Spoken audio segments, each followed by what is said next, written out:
Hello guys, আসসালামু আলাইকুম। কেমন আছেন সবাই? আমি তো আল্লাহর রহমতে ভালো আছি। শীতে অবস্থা খারাপ। এই যে এখানে আমি একটু আয়ের মাছ ওদিন দেখাইলাম যে এই কয় পিস 6 পিস আয়ের মাছ। হ্যাঁ, 6 পিস আয়ের মাছ আমি ভুনা করব।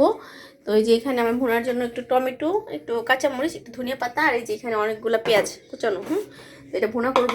আর কেউ আজকে খাওয়ার মানুষ নাই, কালকে অনেক কিছু করছিলাম।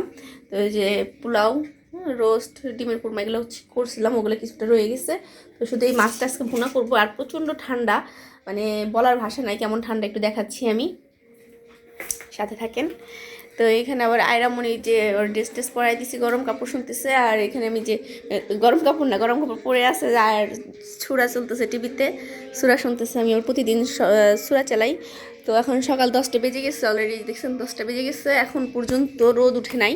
আমি দেখাচ্ছি, ঘর বাড়ি এখনও কিছুই গুছাইতে পারিনি, মাত্র মুরগিগুলো বের করে দিলাম। তো মুরগিগুলো কী অবস্থায় রাখছি একটু দেখাই। এই যে দেখছেন মুরগিগুলো কীভাবে রাখছি। এই যে পাশে উপর দিয়ে পলিথিন দিয়ে দিছি যাতে ঠান্ডা বাতাসটা ভিতরে না ঢুকতে পারে। এই যে আর এই উপর দিয়ে আরেকটা পাপোশ দিয়ে ওই পাশ দিয়ে, মানে দরজা ওদের ওটা যে দিয়ে রাখছি, বাউন্ডারি ওই পাশে চাপ দিয়ে রাখছি যাতে কোনোভাবে এই দিকতে বাতাস বাতাস পাস না করতে পারে, ওরা যেন আরও আরামে থাকতে পারে। তো এই তো এই যে ওরা আরামে আছে, সুন্দর হাঁটতেছে। আমি ভয় পাইতেছিলাম এগুলোর জন্য, যাক আর 2-1 দিনের মধ্যে রোদ উঠে যাবে। দেখছেন কী অবস্থা, এখনও 10টা বেজে গেছে। ওই যে একটু দূরে দেখলে কুয়াশার জন্য দেখা যায় না যে কী অবস্থা। আর এদিকে এখনও মানুষ যার যার কাজে বের হয়ে গেছে, অলরেডি 10টা বাজে। নিচে সুন্দর বাজার বসছে। যে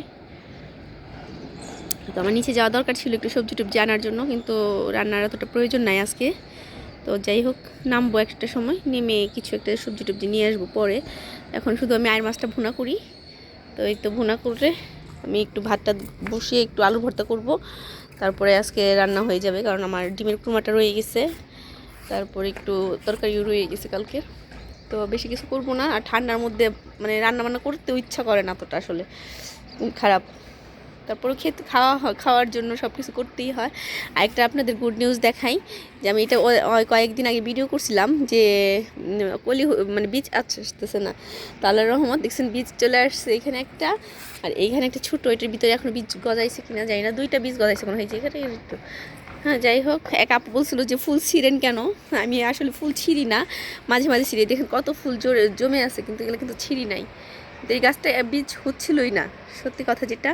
তো যাই হোক, আল্লাহর রহমত অবশেষে একটা বীজ আসছে। আমি এইটার থেকে মানে কয়েকটা বের হবে, ওইটা থেকে নতুন চারা করতে পারবো। গাছটা অনেক পুরাতন হয়ে গেছে, 4-5 বছর হয়ে গেছে, তো এর জন্য মনে হয় এমন হচ্ছে। যাই হোক, কোনো সমস্যা নাই। একটা তো আল্লাহ মানে আশা দিয়েছে যে এইটার থেকে আমি কিছু করতে পারবো, যাকে এটা পাকুক এখন।